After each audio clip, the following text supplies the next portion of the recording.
थाना कंकरखेड़ा के अंतर्गत 22-23 जनवरी की देर रात्रि को 3 अज्ञात बदमाशों के द्वारा एक सेंट्रो गाड़ी को एचआर मंडप के सामने से लूट लिया गया था, जिसमें कि वादी के द्वारा तत्काल ही पुलिस को सूचित किया गया और ये बताया गया कि उसकी गाड़ी में जीपीएस लगा हुआ है, जिसके आधार पर पुलिस की टीम के द्वारा उस गाड़ी का पीछा किया गया और पीछा करने के दौरान जब बदमाश घिर गए तो पुलिस से बचने के लिए उनके द्वारा पुलिस की टीम के ऊपर अंधाधुंध फायरिंग की गई और एक बदमाश जो पुलिस की पकड़ में आ गया था उसको छुड़ाने हेतु उनके द्वारा जो हमारे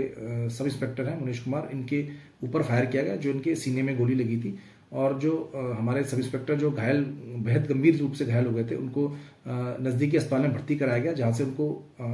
उपचार हेतु हायर सेंटर रेफर किया गया, जहां उनकी सर्जरी के बाद उनकी जान बच पाई थी। इस पूरे प्रकरण में पुलिस द्वारा हत्या का प्रयास और लूट का मुकदमा 3 अज्ञात बदमाशों के ऊपर पंजीकृत किया गया था। पुलिस की टीमों को जो लगाया गया था उनके द्वारा अथक परिश्रम करके इन तीनों ही बदमाशों को सीसीटीवी के आधार पर इनकी पहचान की गई थी, जिसमें कि 2 की पहचान पुख्ता हो गई थी, जिसमें कि विनय वर्मा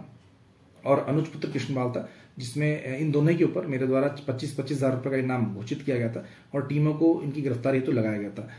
आज शाम को विनय वर्मा और नरेश सागर ये दोनों यहाँ से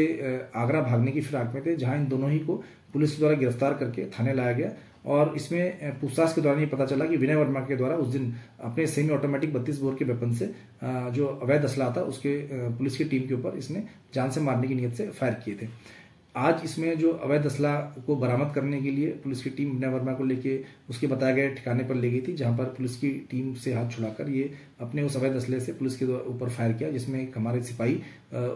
की गोली लगने से उनके हाथ पे वो घायल हो गए, जिनको उपचार हेतु अस्पताल में भर्ती कराया गया है। पुलिस की अन्य टीमों के द्वारा जब ये सूचना प्राप्त हुई तो मौके पर पहुंचकर खेतों में उनके द्वारा लंबे समय तक कॉम्बिंग की गई, जिसमें विनय वर्मा के द्वारा जो पुलिस की एक टीम थी उसके ऊपर फायर किया गया और पुलिस की टीम के द्वारा जब जवाबी कार्रवाई में आत्मरक्षा फायर किया गया तो उसमें से 2 गोलियां विनय वर्मा के लगी और पुलिस की टीम के द्वारा उसकी जान बचाने हेतु नजदीकी अस्पताल में भर्ती कराया गया, जहां से उसकी क्रिटिकल हालत को देखते हुए उपचार हेतु हायर सेंटर रेफर किया गया, जहां उसकी मृत्यु हो गई है। विनय वर्मा के ऊपर 6 से अधिक मुकदमे दर्ज थे, जिसमें कि लूट, हत्या का प्रयास, गैंगस्टर एक्ट और चोरी जैसे मुकदमे दर्ज थे। इस पूरे प्रकरण में उचित विधिक कार्रवाई की जा रही है और जो